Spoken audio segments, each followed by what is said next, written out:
ٹھیک ہے، اس لیے اس سے پناہ مانگنا درست ہوا.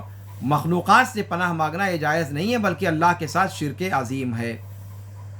اور من شر ما خلق جو کہا، یعنی کسی بھی مخلوق کے شر سے، تو یہ چاہے حیوان ہو، چاہے انسان ہو، چاہے جنات ہو، چاہے وہ زہریلا ہو، چاہے وہ آندھی ہو، چاہے طوفان ہو، یا مصیبتوں کی جو بھی قسم ہو، وہ سب اس کے اندر داخل ہے.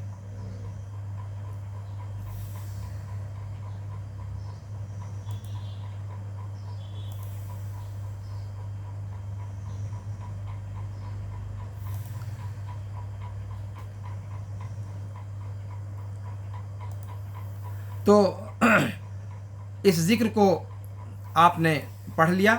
آئیے اختتام پر اس ذکر کا جب ہم اختتام کر رہے ہیں تو اس کو 3 مرتبہ پڑھ لیتے ہیں. آج ہی سے ہم اس کی شروعات کرتے ہیں. اعوذ بکلمات اللہ التامات من شر ما خلق.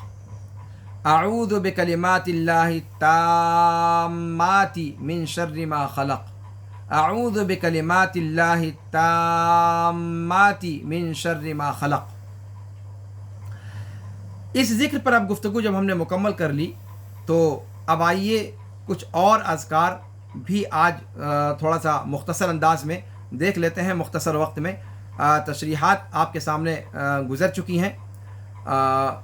اس میں سے ایک اور دعا ہے جو اللہ کے رسول صلی اللہ علیہ وسلم نے سکھلائی ہے. صہیب رضی اللہ تعالیٰ عنہ وارضاہ کے طریق سے مروی ہے کہ اللہ کے رسول صلی اللہ علیہ وسلم فجر کے بعد اپنی زبان ہلایا کرتے تھے کچھ پڑھتے ہوئے. تو پوچھا کہ اللہ کے رسول صلی اللہ علیہ وسلم ہم نے آپ کے ہونٹ ہلتے ہوئے دیکھے، آپ کیا پڑھ رہے تھے؟ تو اس کے بعد آپ صلی اللہ علیہ وسلم نے فرمایا، سکھلایا اس دعا کو کہ اللہم بیک احاول و بیک اصاول و بیک اقاتل.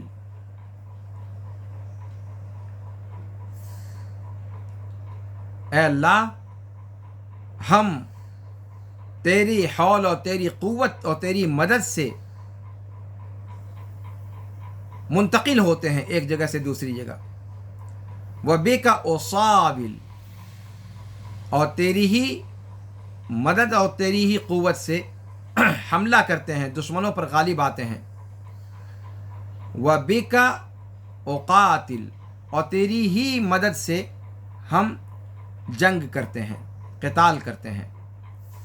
یہ دعا بھی امام احمد نے، امام نسائی نے، امام دارمی نے، امام ابن حبان نے، بائہقی نے، طبرانی نے اور دیگر بہت سارے محدثین نے نقل کی ہے، تخریج کی ہے اس کی.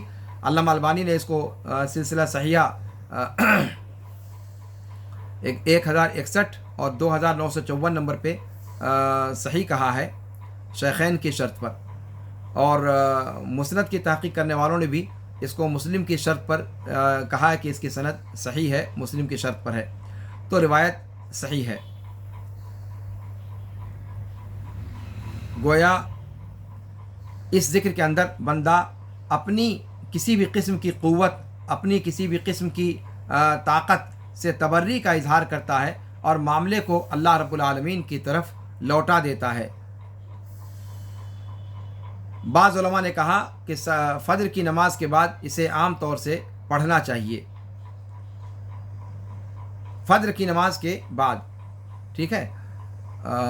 امام نووی نے بھی اذکار کے اندر اسے صبح کی نماز کے بعد پڑھنے والے اذکار میں شمار کیا ہے. ابن الجزری نے کہا کہ چاشت کی نماز کے بعد اسے پڑھنا چاہیے. امام شوکانی نے بھی ابن الجزری کی تائید کرتے ہوئے تحفۃ الذاکرین میں اسے چاشت کی نماز کے بعد پڑھنے کو کہا ہے.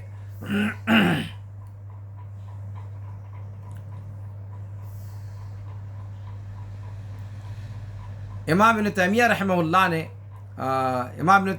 اللہ کے بارے میں آتا ہے کہ جب بھی کسی علمی مجلس میں جایا کرتے تھے تو اس سے پہلے یہ پڑھ لیا کرتے تھے کیا کہ اللہم انت عضدی و نصیری بیک احول و بیک اصول و بیک اقاتل. اے اللہ، تو میرا دست و بازو ہے، تو میرا مددگار ہے، میں تیری ہی قوت سے آگے بڑھتا ہوں میں تیری قوت سے حملہ کرتا ہوں، میں تیری قوت سے قتال کرتا ہوں۔ تو یہ دعا جیسا کہ المبدع تیسری جلد صفحہ نمبر 304 پر ہے، یہ شیخ الاسلام ابن تیمیہ رحمہ اللہ برابر پڑھا کرتے تھے۔ تو اس دعا کو بھی ہم اور آپ اپنے ورد کا حصہ بنا لیں تو سب سے بہتر ہے۔ صبح کے وقت میں اسے آپ صلی اللہ علیہ وسلم پڑھا کرتے تھے، اللہم بک احاول و بک اصاول و بک اقاتل۔ مختصر دعا ہے اور مسجع تقریباً یعنی ہم وزن ہر جملے کا، چھوٹے چھوٹے جملے کا اختتام ہے۔ اللہم بک احاول و بک اصاول و بک اقاتل، مختصر ہے، تو اس کو جو ہے پڑھنے کا اہتمام ہمیں کرنا چاہیے۔ اسی طریقے سے ایک ذکر ہے کہ اللہ کے رسول صلی اللہ علیہ وسلم نے، اللہ کے رسول صلی اللہ علیہ وسلم صبح و شام استغفر اللہ 100 مرتبہ پڑھا کرتے تھے، استغفر اللہ 100 مرتبہ پڑھا کرتے تھے۔ ابو موسیٰ اشعری رضی اللہ تعالیٰ عنہ کہتے ہیں کہ اللہ کے رسول صلی اللہ علیہ وسلم ہمارے پاس آئے، درا حالے کہ ہم بیٹھے ہوئے تھے، تو آپ نے فرمایا ما اصبحت غداة قط الا استغفرت اللہ فیہا 100 مرہ، کہ میں کسی صبح کو صبح نہیں کرتا، کسی دن کی شروعات نہیں کرتا کبھی بھی، مگر اللہ رب العالمین سے 100 مرتبہ استغفار کرتا ہوں۔ اور یہ روایت امام نسائی نے عمر الیوم واللیلہ کے اندر، سنن کبریٰ کے اندر، ابن ابی شیبہ میں ہے، اسی طرح طبرانی کے اندر، اوسط کے اندر، عقیلی نے بھی ذکر کیا ہے، اسی طریقے سے ابو نعیم نے اخبار اصفہان کے اندر، اور امام البانی نے صحیح الجامع کے اندر اور صحیحہ سلسلہ صحیحہ کے اندر 1600 نمبر پہ اور صحیح الجامع پہ 5534 نمبر پہ اس کو صحیح قرار دیا ہے۔ تو اللہ کے رسول صلی اللہ علیہ وسلم صبح صبح 100 مرتبہ استغفر اللہ پڑھا کرتے تھے۔ آپ صلی اللہ علیہ وسلم نے اس کو پڑھنے کا حکم بھی دیا ہے، اپنا فعل بتلایا ہے کہ میں کوئی صبح ایسی نہیں کرتا کہ جس میں 100 مرتبہ اللہ سے استغفار نہ کرتا ہوں۔ تو استغفر اللہ استغفر اللہ استغفر اللہ 100 مرتبہ پڑھنا چاہیے۔ اس کے معنی کو بتلانے کی ضرورت نہیں ہے، استغفار پر اس سے پہلے بارہا گفتگو آپ کے سامنے پیش کی جا چکی ہے۔ تو گویا استغفر اللہ 100 مرتبہ صبح کو پڑھنا اللہ کے رسول صلی اللہ علیہ وسلم سے صحیح سند سے ثابت ہے۔ اسی طریقے سے اللہ کے رسول صلی اللہ علیہ وسلم سے صبح کے اذکار میں ایک اور ذکر بھی ثابت ہے، اور وہ کیا کہ آپ صلی اللہ علیہ وسلم پڑھا کرتے تھے سبحان اللہ عدد خلقہ، سبحان اللہ رضا نفسہ، سبحان اللہ زینت عرشہ، سبحان اللہ مداد کلماتہ۔ 3 مرتبہ پڑھ لیتے ہیں، 3 مرتبہ، تاکہ ہمارا لیکن یہ صبح میں پڑھنے کا ذکر آیا ہے، اس کو صبح میں 3 مرتبہ پڑھنا چاہیے۔